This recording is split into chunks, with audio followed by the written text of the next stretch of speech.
Assalamualaikum warahmatullahi wabarakatuh. Saya Muhammad Riban Marzuki, Hukum Keluarga B semester 2. Di video kali ini saya akan menjelaskan tugas dari Bapak Nur Habibi MH tentang hukum perdata. Yang pertama, pengertian hukum perdata.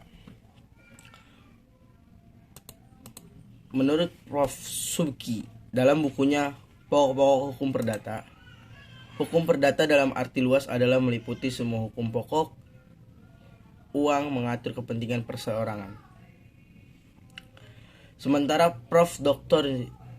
Sri Sudewi Sofwan SH menyebutkan bahwa yang dimaksud dengan hukum perdata adalah yang mengatur kepentingan antar warga negara perseorangan yang satu dengan warga perseorangan yang lainnya. Kendati pun hukum perdata mengatur kepentingan perseorangan, tidak berarti semua hukum perdata tersebut secara murni mengatur kepentingan perseorangan. Melainkan karena perkembangan masyarakat, banyak bidang hukum perdata yang telah diwarnai sedemikian rupa oleh hukum publik. Misalnya, bidang hukum perkawinan, perburuhan, dan lain sebagainya.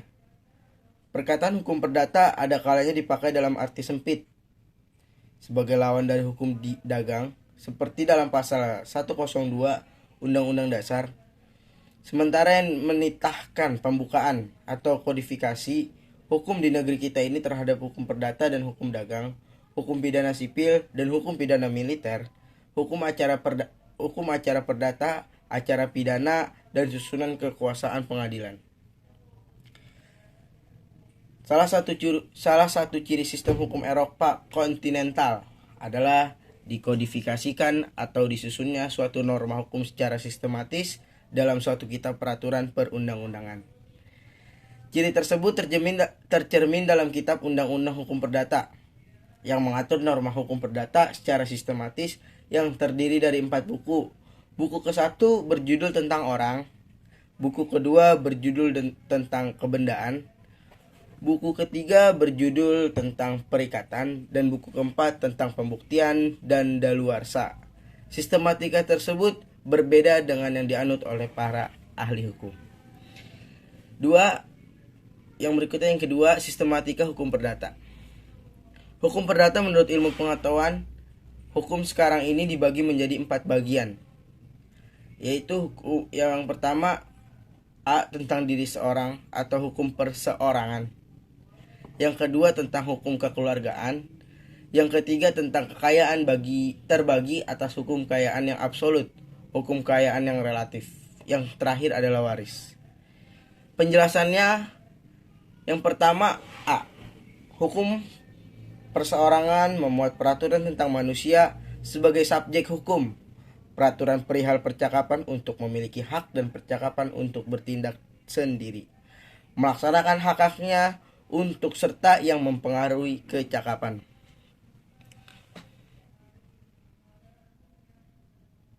Merupakan keseluruhan norma hukum yang mengatur mengenai kedudukan orang, mengenai manusia sebagai subjek hukum. Kecakapan bertindak dalam lalu lintas hukum, catatan sipil, ketidakhadiran, dan domisili. Termasuk kedudukan badan hukum sebagai subjek hukum perdata. Penjelasan yang kedua, hukum keluarga merupakan keseluruhan norma hukum yang mengatur hubungan hukum bersumber pada pertalian keluarga. Misalnya perkawinan, kekuasaan orang tua, perwalian, dan pengampunan. Berikutnya penjelasan yang ketiga, hukum kekayaan. Hukum kekayaan merupakan keseluruhan norma hukum yang mengatur antara subjek hukum dan harta kekayaan atau mengatur mengenai hak-hak dan kewajiban yang dapat dinilai dengan uang. Hukum kekayaan yang absolut berisi hak kebendaan, yaitu hak yang memberi kekuasaan yang absolut, berisi hak kebendaan yang memberi kekuasaan langsung atas suatu benda dan dapat dipertahankan terhadap setiap orang. Hukum kekayaan yang relatif berisi hak perseorangan, yaitu hak yang timbul dari suatu perikatan dan hanya dapat dipertahankan terhadap pihak-pihak tertentu saja. Penjelasan yang terakhir, yang bagian D. Hukum waris merupakan keseluruhan norma hukum yang mengatur peralihan hak dan kewajiban di bidang hukum kekayaan dari si pewaris kepada sekalian ahli warisnya beserta akibatnya. Yang ketiga, sistematika menurut Kitab Undang-Undang Hukum Perdata. A. Hukum 1 tentang orang. Ketentuan yang diatur dalam buku 1 ini mengatur tentang hukum orang dan hukum keluarga. Hal tersebut mengingat menurut pembuat undang-undang pengertian hukum orang dalam arti luas juga meliputi hukum keluarga. Berkaitan dengan ketentuan buku 1 KUHP Perdata Dewasa ini dengan telah diundangkannya Undang-Undang Nomor 1 Tahun 1974 tentang perkawinan, maka segala ketentuan yang berkaitan dengan perkawinan sepanjang perkawinan tersebut sudah diatur dalam undang-undang tersebut, maka ketentuan perkawinan dalam KUHP Perdata tidak berlaku lagi. Yang kedua, buku 2 tentang benda. Ketentuan yang diatur dalam buku 2 KUHP Perdata menyangkut tentang hak-hak kebendaan yang merupakan bagian dari hukum kekayaan. Sebagaimana diatur dalam doktrin, merupakan doktrin hukum kekayaan dibagi menjadi 2, yaitu hukum kekayaan yang absolut yang merupakan hak kebendaan yang diatur dalam buku 2 tentang benda, dan hukum kekayaan yang relatif merupakan hak-hak perseorangan yang diatur dalam buku 3 tentang perikatan. Berkaitan dengan ketentuan buku 2 tentang benda, KUHP Perdata tidak diberlakukan lagi, yaitu dengan berlakunya Undang-Undang Nomor 5 Tahun 1960 tentang Peraturan Dasar Pokok-pokok Agraria. Berdasarkan undang-undang tersebut, semua ketentuan hukum menyangkut bumi, air, dan kekayaan alam lain yang terkandung di dalamnya yang telah diatur dalam Undang-Undang Nomor 5 Tahun 1960 dinyatakan tidak berlaku. Selain itu, berkaitan dengan jaminan atas tanah dan benda-benda yang berkaitan dengan tanah yang dulu menggunakan ketentuan hipotek sebagaimana diatur dalam buku 2 KUHP Perdata, dengan berlakunya Undang-Undang Nomor 4 Tahun 1996 tentang hak tanggungan dinyatakan tidak berlaku lagi. Dalam buku 2 tentang benda KUHP Perdata tersebut juga diatur ketentuan hukum waris berdasarkan 2 alasan yang menurut pembuat undang-undang melalui ketentuan pasal 584 KUHP Perdata yang menyebutkan mewaris adalah salah satu cara memperoleh hak milik. Selain itu, ketentuan dalam pasal 528 KUHP Perdata ditentukan hak waris merupakan hak kebendaan. Selanjutnya, buku 3 tentang perikatan. Hukum perikatan yang diatur dalam buku 3 KUHP Perdata sebagaimana disebutkan sebelumnya merupakan bagian dari hukum kekayaan yang relatif atau menurut doktrin, hukum perikatan mengatur tentang hubungan hukum antara orang yang satu dengan orang yang lainnya untuk memberikan sesuatu.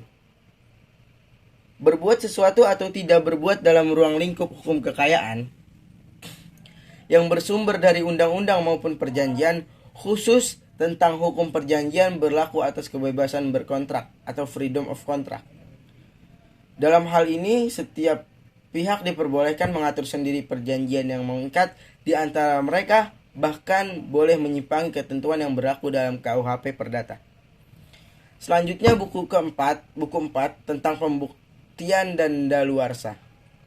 Dalam buku 4 KUHP Perdata diatur tentang alat-alat bukti yang digunakan untuk menuntut atau mempertahankan hak-hak keperdataan sesuai seseorang di muka pengadilan. Selain itu, buku 4 KUHP Perdata juga mengatur tentang daluarsa atau masa jangka waktu tertentu yang menyebabkan seseorang dapat kehilangan hak-hak keperdataannya atau mendapatkan hak-hak keperdataannya. Misalnya, jangka waktu kapan seseorang kehilangan hak untuk menuntut hak miliknya atau jangka waktu yang menyebabkan orang dapat memperoleh hak milik. Berkaitan pengaturan yang termuat dalam buku 4 KUHP Perdata, Para ahli hukum doktrin berpendapat seharusnya itu tidak dimasukkan dalam hukum perdata material, tetapi dimasukkan dalam hukum perdata formil atau hukum acara. Tapi pembuat undang-undang beranggapan bahwa berkaitan dengan alat bukti dan daluarsa merupakan hukum acara material sehingga dimasukkan ke dalam hukum material. Pembuat undang-undang membedakan antara hukum acara material yang masuk dalam ruang lingkup hukum material dan hukum acara formil yang masuk dalam ruang lingkup hukum acara formil. Selanjutnya yang kedua, sejarah terbentuknya KUH Perdata.